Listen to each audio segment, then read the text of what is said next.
পৃথিবীতে সাধারণত দু ধরনের ভ্রমণপ্রিয় মানুষ দেখা যায়।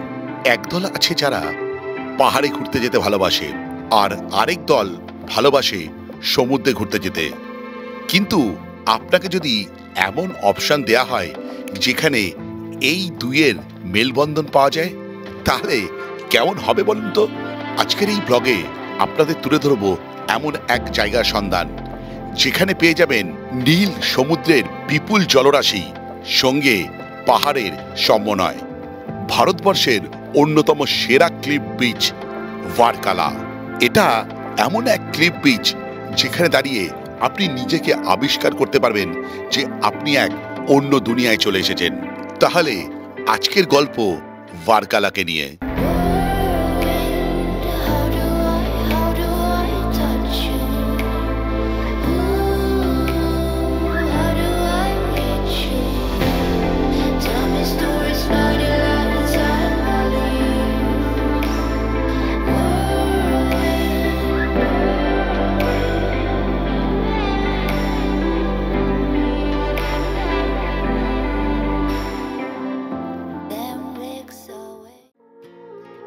আগের পর্বে আপনারা দেখেছিলেন আমরা সোজা কলকাতা থেকে ফ্লাইটে করে পৌঁছাই কোচি, তারপর সেখান থেকে ট্রেনে করে পৌঁছাই ভারকালা শিবগিরিতে।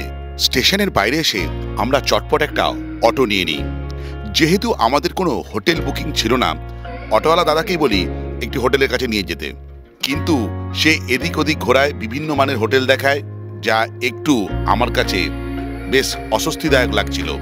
তার কথা না শুনে আমরা সাউথ ক্লিফ হয়ে নর্থ ক্লিফের দিকে যাই।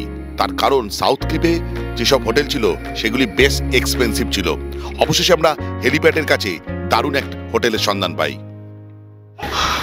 অনেক খোঁজাখুঁজির পর আমি একটা হোটেল পেয়েছি বা রিসর্ট পেয়েছি, সেটা হচ্ছে মোহনস বিচ রিসর্ট, একদম হেলিপ্যাডের কাছে। এই দেখুন, এই হচ্ছে রিসর্ট আর এই হচ্ছে হেলিপ্যাড, একদম সামনে। মাত্র 1800 টাকায় রুম পেয়েছি। চলুন যাওয়া যাক।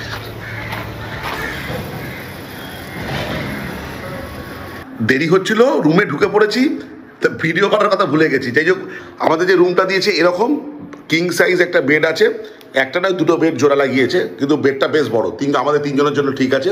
এদিকে একটা জানলা আছে, এদিকে একটা জানলা আছে। এসি রুম, কিন্তু এসি আমি নিইনি, যদি লাগে রাত্রিবেলা বলে দেবো এসি চালিয়ে দিতে। আর এই হচ্ছে ওয়াশরুম, এই হচ্ছে ওয়াশরুম, এদিকে একটা বেসিন আছে, এই আর আছে হচ্ছে ওয়ার্ড্রপ এরকম। আর এখানে হচ্ছে হ্যাঙ্গার আছে। এই সবচেয়ে ভালো জিনিস যেটা, এখানে একটা টেবিল আছে, দুটো চেয়ার আছে, এদিকে একটা চেয়ার আছে, ওইদিকে একটা সাইড টেবিল আছে, এদিকে একটা সাইড টেবিল আছে। রুমটা বেশ বড়। সবচেয়ে বড় কথা, বুমবুম এসে একটা জিনিস ভালো বলেছে যে খুব পরিষ্কার রুমটা, এমনি পরিষ্কার, কোনো অসুবিধা নেই। আর একদম আমাদের গ্রাউন্ড ফ্লোরের রুমটাই নিয়েছি।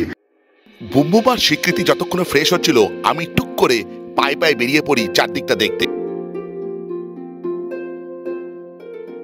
আমাদের মোহন রিসর্ট আছে এই জায়গায়, আর এই বরাবর চলে গেলে আরও রিসর্ট আছে, সেগুলো রেট আরও বেশি, মানে 4000, 5000, 10000 এরকমও আছে কিন্তু ওই দিকে বরাবর। আর সবচেয়ে বড় কথা, এখান থেকে নিচে নামার জাস্ট একটুখানি একটা সিঁড়ি মতন আছে, স্লোপ মতন আছে, সেখান থেকে সহজেই বিচে পৌঁছে যাওয়া যাবে। একদম যাবো বিচের কাছে। শুধু তাই না, আপনি এখান থেকে যে হেলিপ্যাড থেকে রিক্সা স্ট্যান্ড আছে, এখান থেকে রিক্সাও পেয়ে যাবেন, মানে সব রকম ব্যবস্থা আছে। আচ্ছা, হ্যালো স্যার। হ্যালো, यहाँ से रेलवे स्टेशन का भाड़ा कितना है? 120। अच्छा, 120 টাকায় আপনি চলে যেতে পারবেন এখান থেকে হচ্ছে रेलवे स्टेशन। कितना दूर है, कितना टाइम? 4 किलोमीटर। कितना टाइम लगेगा नॉर्मली? 10 मिनट। थोड़ा ज़्यादा नहीं है 120? अच्छा, नहीं ठीक है। कितने बजे से ऑटो सर्विस मिलेगा? 12 बजे तक मिलेगा। बहुत बढ़िया। যেটা ইনফরমেশান দেওয়ার সেটা হচ্ছে, আমি এখন দাঁড়িয়েছি নর্থ ক্লিফে। নর্থ ক্লিফটা বেশ জমজমান, আমার নর্থ ক্লিফটাই বেশি ভালো লাগে। আমি সাউথ ক্লিফটা ঘুরে এসেছি, সেখানটা থাকার জন্য একটু মানে কি বলবো, বেশ অনেকজন আসলে ভাল লাগবে। আর ওখানে প্রচণ্ড দাম। আর নর্থ ক্লিফে এরকম একটা হেলিপ্যাড আছে, এখানে রাত্রিবেলা লাইট জ্বালিয়ে দেয়। এখানে একটা মানে মল টাইপের ক্রিয়েট হয়েছে, আর এই ক্লিফ থেকে দুর্ধর্ষ একটা সি ভিউ, আর দুরন্ত, মানে এখানে রাত্রিবেলা বসে থাকা যাবে। আর লাইট জ্বলবে আর মায়াবী সমুদ্রকে দেখা যাবে। এখান থেকে সানসেটও নাকি দুর্দান্ত লাগে, অবিশ্বাস্য সুন্দর লাগে। সাউথ ক্লিপে যাওয়ার রাস্তাটা হচ্ছে এইদিকে গিয়ে একটা বিচ আছে, সেটা ডাউন হয়ে আবার ওপর উঠে যাচ্ছে, সেটা হচ্ছে সাউথ ক্লিপ। সাউথ ক্লিপে কিন্তু এরকম কিন্তু পরিসরে জায়গা করা নেই যে এখানে আপনি খোলামেলা বসতে পারবেন, ঘুরতে পারবেন, এরকম না। ওখানে জাস্ট রিসর্টই আছে, ওখানে থাকার জন্য, আর কিছু নয়। কিন্তু লোকে সাউথ ক্লিপ করে, কিন্তু সাউথ ক্লিপ ওই মোটামুটি লোনলি প্লেস, সেখানে আপনি থাকতে পারেন, এটাই। কিন্তু নর্থ ক্লিপে এসছি, এখানে কিন্তু এমন কিছু শোরগোল নেই কিন্তু যেটা রাখার, এর দীঘা বা পুরীর মতন নয়, এ অন্য জায়গা। এখানে কিন্তু আমি দেখতে পাচ্ছি, আমি সাউথ ক্লিফেও গেছিলাম আর নর্থ ক্লিফেও গেছিলাম, বিদেশিদের ভিড় কিন্তু নর্থ ক্লিপেই বেশি, আমি যা দেখতে পাচ্ছি।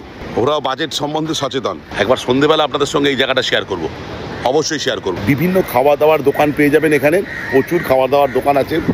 অটো স্ট্যান্ড তো দেখালামই, গাড়ির ভাড়াও আপনি পেয়ে যাবেন এখান থেকে।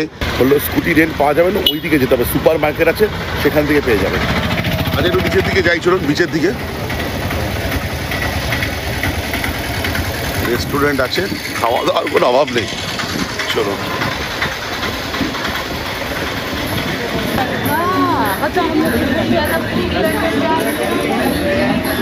প্রচুর দোকানপাট এখান থেকে। ট্যাটু পার্লার আছে, ফ্র্যাঙ্কিস ক্যাফে আছে। আর রাস্তাটা কিন্তু এরকম দেখুন, একদম যে প্লেন রাস্তা সেরকম না, সেই পাহাড়ি রাস্তা যেমন হয় ওরকমই একদম। আর এদিকে বিচ, দারুণ দাম। এদিকে দেখুন ব্যাগ, জামা কাপড় বিক্রি হচ্ছে।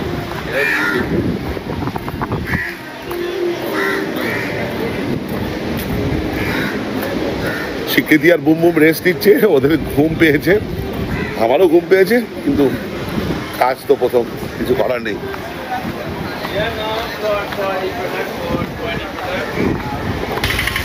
এখানে কিন্তু এরকম হার্বাল বিউটি স্পা কিন্তু প্রচুর আছে। এখানে দেখুন আবার এদিকে মাছ বিক্রি হচ্ছে, সি ফুড বিক্রি হচ্ছে কাঁচা, এখানে রান্না করিয়ে খেতে পারেন। একটা ক্যাফে আছে, প্রচুর ক্যাফে।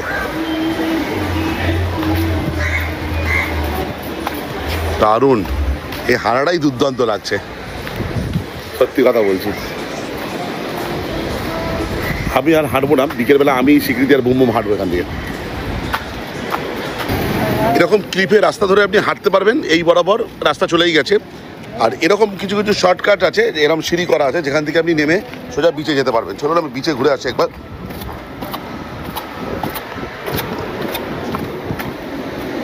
অনেকটা নিচে কিন্তু দেখুন,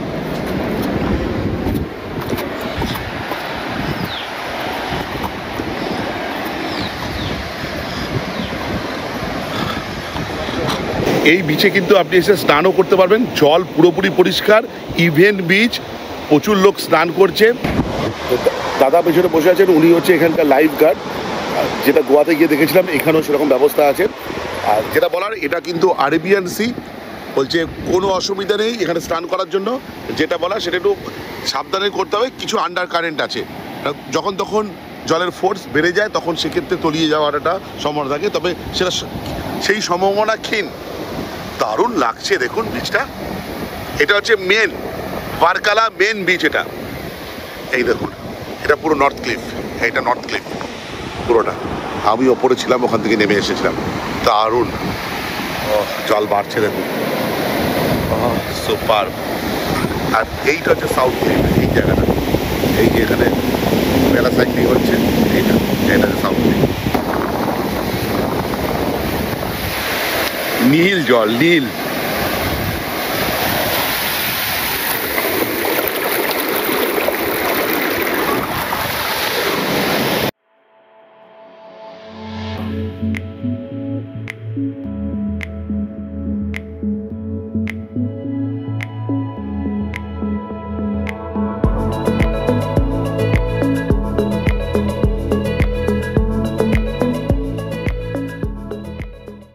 আমি নিচে ছিলাম, নিচে এই সিঁড়িগুলো দিয়ে ওপরে উঠছি। যেটা বলার, পা যদি ভিজে থাকে এই সিঁড়িতে ওঠার সময় কিন্তু খুব সাবধানে, বিশেষ করে আমার মতন যদি এরকম জুতো পরে থাকেন বা চটি পরে থাকেন, বেশ সাবধানে। সিঁড়িগুলি যে ধাপগুলো আছে আনইভেন, কিন্তু সমমানের নয়, আর বেশ খাড়াই। বিচটা তো ঘুরে দেখালাম, আরও ইনফরমেশান দেবো। এবার একটু রুমে যাই, জাস্ট গরম লাগছে। আর স্বীকৃতি আর পুবমের খবর নেই, একবার দেখি কী করছে ওরা। দুপুরে স্বীকৃতির শরীর একটু ক্লান্ত ছিল, তাই জন্য আমি আর বুমবুম চলে গেছিলাম লাঞ্চ করতে। দুপুরবেলা লাঞ্চ করতেছিলি, স্বীকৃতি আসেনি, ও ঘুমোচ্ছে। আর এই যে বুমবুম এসছে, অর্ডার দেওয়া হয়েছে রাইস, প্লেন রাইস আর পনির বাটার মশলা। বুমবুম বলছে আর কিচ্ছু খাবে না, ওর ফেভারিট কি পনির, পনির ওর ফেভারিট। চলো চটপট খেয়ে নিই, খেয়ে তারপর আমরা ঘুরতে বেরিয়ে যাবো, ঠিক আছে? তারপর স্বীকৃতি যদি কিছু খেতে চায় রাস্তায়, ওকে খাইয়ে দেওয়া হবে।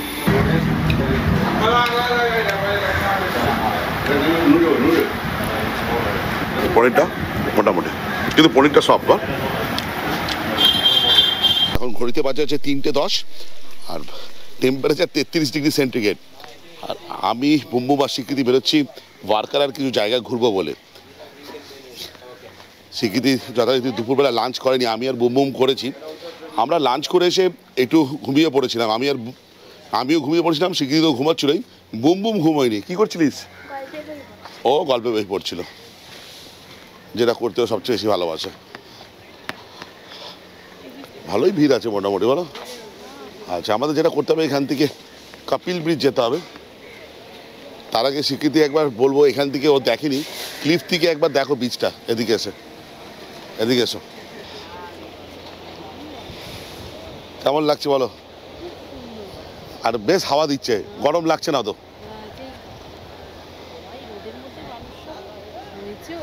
স্নানও করছে। হ্যাঁ, 4:05। এতক্ষণ একটু ঘোরাঘুরির পর অবশেষে অটো পেয়েছি। 1000-1200 টাকা নিচ্ছে, আমাদের কয়েকটা জায়গা ঘোরাবে। দেখা যাক কি গ্রাম ঘোরায়। আমার হচ্ছে রেটটা একটু বেশি নিল, 1000 টাকা আমি বলেছিলাম, 1500 টাকা বলেছিলাম। নর্থ দ্বীপ থেকে সেদিনকার আমাদের ডেস্টিনেশন ছিল আঞ্জুথেঙ্গু দুর্গ, যার ডিস্টেন্স ছিল 15 কিলোমিটার। সেই পথ যেতে আমাদের মোটামুটি সময় লেগেছিল আধ ঘন্টা। রাস্তা খুব ভালো ছিল এবং চারদিকের পরিবেশও বেশ মনোরম। 1693 খ্রিস্টাব্দে ব্রিটিশ ইস্ট ইন্ডিয়া কোম্পানি যখন প্রথম ভারতবর্ষে এসেছিল, তাদের নির্মিত এই আঞ্জুথেঙ্গু দুর্গ। ব্রিটিশ আমলে নির্মিত এই রাজকীয় দুর্গটি কেরালায় তাদের প্রথম বাণিজ্য বসতি হিসেবে কাজ করেছিল। এটি মনোমুগ্ধকর স্থাপত্য এবং মনোরম পরিবেশ বহন করে। মনোরম এই আঞ্জুথেঙ্গু সমুদ্র সৈকতের তীরে অবস্থিত দুর্গটিতে 4টি বুরুজ আছে। এখানে আপনি আসলে দেখতে পাবেন একটি কবরস্থানও বর্তমান। এখানে আসার ক্ষেত্রে একটি পরামর্শ হলো, দুর্গটি সকাল 8টা থেকে বিকেল 5:30 পর্যন্ত খোলা থাকে। আপনি এখানে আসলে কাছাকাছি দেখে নিতে পারেন মুথালাপুজি হ্রদটিও। অবশ্যই এখানে হালকা জুতো পরে আসুন এবং সঙ্গে অবশ্যই পানীয় জল ক্যারি করুন। আমাদের পরের গন্তব্য ছিল এডেভা বিচ। এই এডেভা বিচে আসতে হলে প্রথমে আপনাকে আসতে হবে ভার্কালা মেন টাউনে, তারপর সেখান থেকে এডেভা বিচ। সময় লাগবে আনুমানিক আধ ঘন্টা মতন। এসেছি আমরা এডেভা বিচে। দুর্দান্ত লাগছে বলো? ও মায়াবী লাগছে, জাস্ট চারদিকে নারকেল গাছ। আর যেটা লাগছে এটা সাদা বালির বিচ। বিচটা সাদা বালি, লাল বালি নয়। কিন্তু বুবু বা স্বীকৃতি এসে এখনো পর্যন্ত সমুদ্রের জলে পা দেয়নি। এই দেখুন,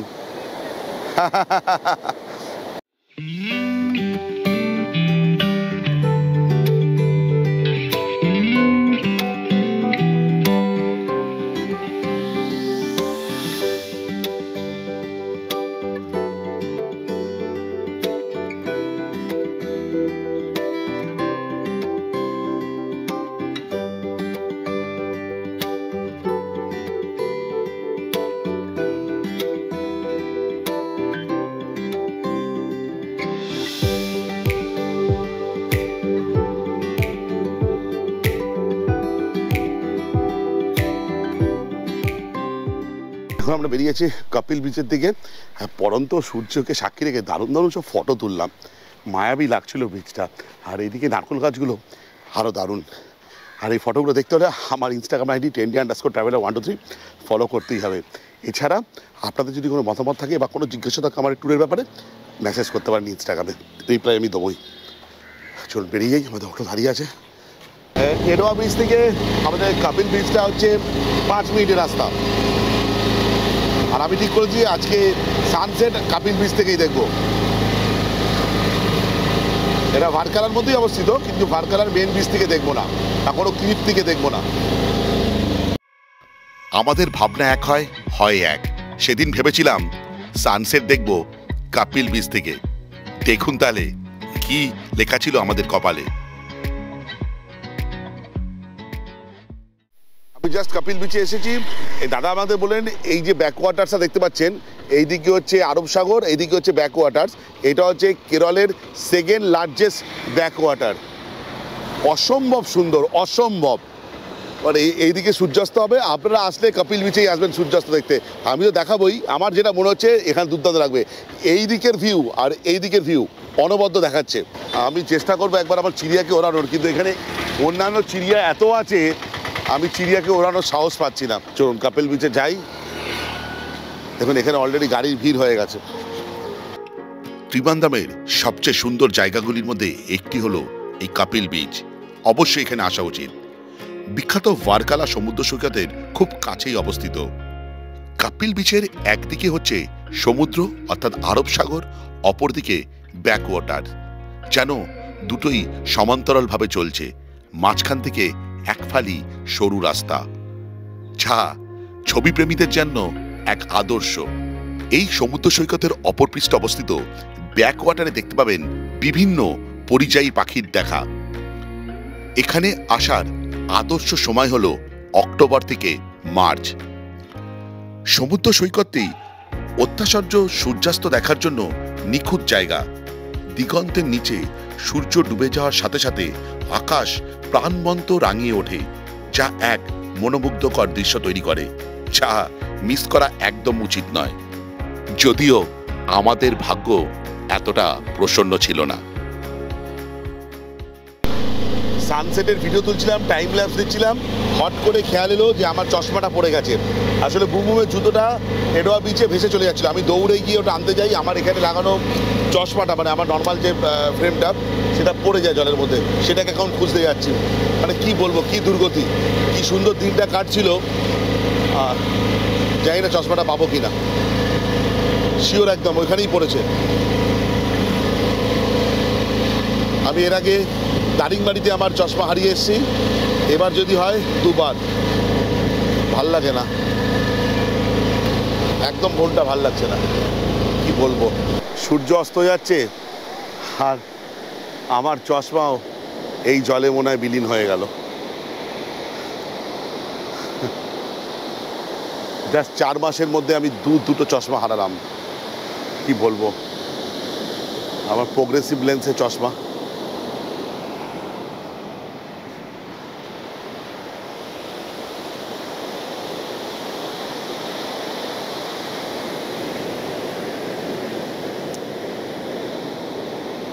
মনটা খুবই খারাপ লাগছে, বলে বোঝাতে পারবো না। ভাগ্যের পরিহাসে কেমন স্থান বদলায় দেখুন। ভেবেছিলাম সূর্যাস্ত দেখব ক্লিফ থেকে, তারপর চেঞ্জ করে যাই কাপিল বিচে, সেটাও হলো না। আবার ফিরে আসতে হলো এডোয়া বিচে। সেখান থেকে দারুণ এক সূর্যাস্ত দেখলাম। এডোয়া বিচে দারুণ একটা সানসেট দেখার পর কোথাও যেন মনটা খচখচ করছিল। সেই খচখচানি মন নিয়ে ফিরে এলাম আমাদের ক্লিফে।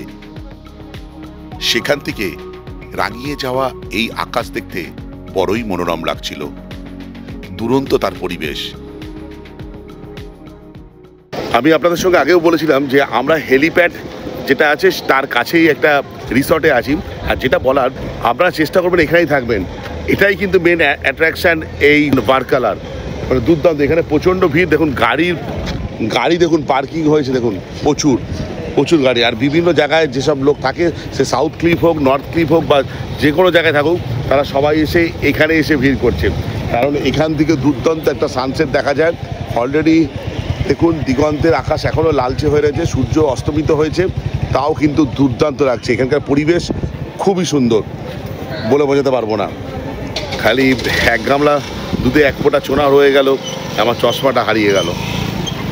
আর একটা জিনিস আপনাদের সঙ্গে শেয়ার করি, সেটা হচ্ছে ভারকালা আসলে কতগুলো জিনিস খেয়াল রাখবেন। সেটা হচ্ছে একটা তো বললাম এই হেলিপ্যাডের কাছাকাছি থাকার চেষ্টা করবেন, আর 2 নম্বর হচ্ছে এয়ারটেল আর জিওর কানেকশান বেশ ভালো। 3 নম্বর এখানকার রাস্তাঘাট কিন্তু দারুণ, খুব ভালো রাস্তাঘাট আর খুব পরিষ্কার পরিচ্ছন্ন। আর জিনিসপত্র বা স্টোরের দিক দিয়ে খাওয়া দাওয়ার জিনিসের দিক দিয়ে কোনো অসুবিধা হবে না। এবার খাওয়া দাওয়ার ক্ষেত্রে যেটা অসুবিধা, হয়তো কিছু কিছু খাবার হয়তো আমিষ খাবার আপনার পছন্দ নয়, বা যেগুলো আপনি খান না বা অ্যালার্জি আছে, ফলে বিভিন্ন রেস্টুরেন্ট বা হোটেলে গিয়ে খাওয়ার আগে, অর্ডার করার আগে তার মেনু কার্ড অবশ্যই একবার চেক করবেন। যদি সেইগুলো থাকে বা সেইগুলো খেলে আপনার অস্বস্তি হয়, অবশ্যই সেখান থেকে কুইট করে যাবেন, এটা আমার একান্ত অনুরোধ। আর যদি সেরকম না থাকে তো আপনি অর্ডার করতেই পারেন, কোনো অসুবিধা নেই, কিন্তু আগে একবার মেনু কার্ড দেখবেন।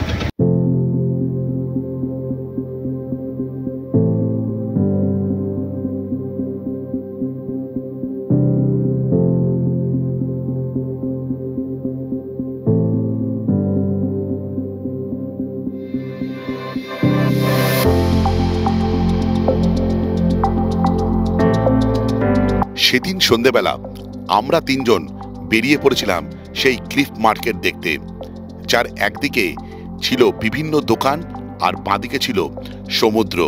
বিভিন্ন জিনিসের দোকান ছিল, কোথাও ট্যাটুর পার্লার, কোথাও বিভিন্ন সুভেনিয়ারের দোকান, বিভিন্ন জামা কাপড়ের দোকান ইত্যাদি। কিন্তু একটা জিনিস বুঝেছিলাম যে এখানে বেশ দাম দর করে জিনিসপত্র কিনতে হবে। কিছুক্ষণ এদিক ওদিক ঘোরার পর বোমবোনের জন্য সুভিনিয়ার হিসেবে একটা ব্রেসলেট আমরা ক্রয় করেছিলাম। এদিক ওদিক ঘুরতে ঘুরতে একটু রাত হয়ে যায়, সোজা চলে আসি আমরা একটা ভেজিটেরিয়ান রেস্টুরেন্টে। সেদিনকার ডিনারটা চটপট করে চলে যাই নিদ্রার দেশে। পরের দিন সকালবেলা ঘুম থেকে উঠে সোজা চলে গেলাম বিচে, তার কারণ সেদিনকে আমাদের চলে যাওয়ার দিন। এই বিচ থেকে সানসেট দেখা গেলেও সানরাইজ দেখা যায় না, তবুও সেদিন চলে যাওয়ার আগে সকাল সকাল পৌঁছে গেছিলাম এই বিচের একদম কাছে। খালি মনে হচ্ছিল কেন আরেকটা দিন থাকলাম না, অবশ্যই আবারও ফিরে আসবো আমার এই খুব প্রিয় ভারকালাতে। যাই হোক, ভিডিওটা আজকে এই পর্যন্ত। যদি ভালো লেগে থাকে লাইক, শেয়ার অ্যান্ড সাবস্ক্রাইব। আপনাদের একটা সাবস্ক্রিপশন আমার ইন্সপিরেশন। এই বলে ব্লগটা শেষ করলাম। বাই।